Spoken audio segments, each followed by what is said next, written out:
我到西藏、新疆出席庆祝活动，从雪域高原到天山南北，各族群众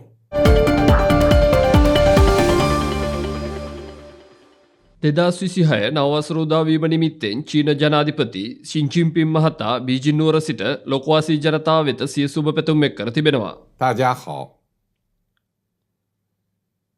岁序更替，华章日新。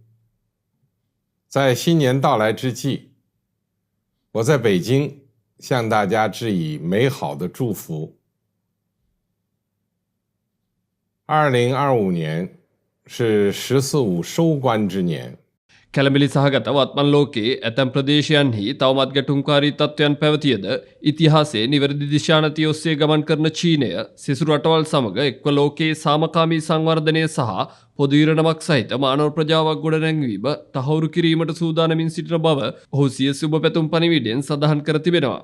රටක් ජව සම්පන්න වනුයේ පාලක පක්ෂය ශක්තිමත් කිරීමෙන් පමණක් බවත් දැඩි විනයකින් යුතුව විශ්වාසය ගොඩනංවා පක්ෂ පාලන තන්ත්‍රය ක්‍රියාත්මක කරමින් දූෂණය ඉවත් කර පක්ෂ හා පාලනාචාර ධර්ම දිගින් දිගටම ශක්තිමත් කළ යුතු බවද චීන ජනාධිපතිවරයා පවසනවා. චීනයේ 15 වන පස් අවුරුදු සැලැස්මේ ආරම්භක වසර වන 2026 වසරේදී ඉහළ ගුණාත්මක භාවයෙන් යුත් සංවර්ධනය, පූර්ණ ප්‍රතිසංස්කරණය හා විවෘතභාවය තවදුරටත් පුළුල් කරමින් සමස්ත ජනතාවට පොදු සෞභාග්‍ය උදා කර දෙමින් විශ්වයෙන් පිරි නව පරිච්ඡේදයක් වෙනුවෙන් කැපවන බවද අදාළ සුබ පැතුම් පණිවිඩය දැක්වෙනවා.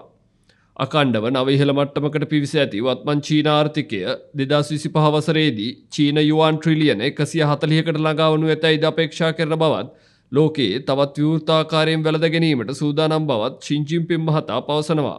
එමෙන්ම ඉදිරියට ඇත්තේ දිගු ගමනක් වුවද අධිෂ්ඨානශීලීව එම මාවතෙහි යමින් නොපසුබට ධෛර්යයෙන් ජව සම්පන්නව හා නොනවතින උත්සාහයෙන් අරගල කරන බවත් චීන ජනාධිපතිවරයා නව වසරට සිය සුබ පැතුම් එක් කරමින් වැඩිදුරටත් අවධාරණය කර තිබෙනවා.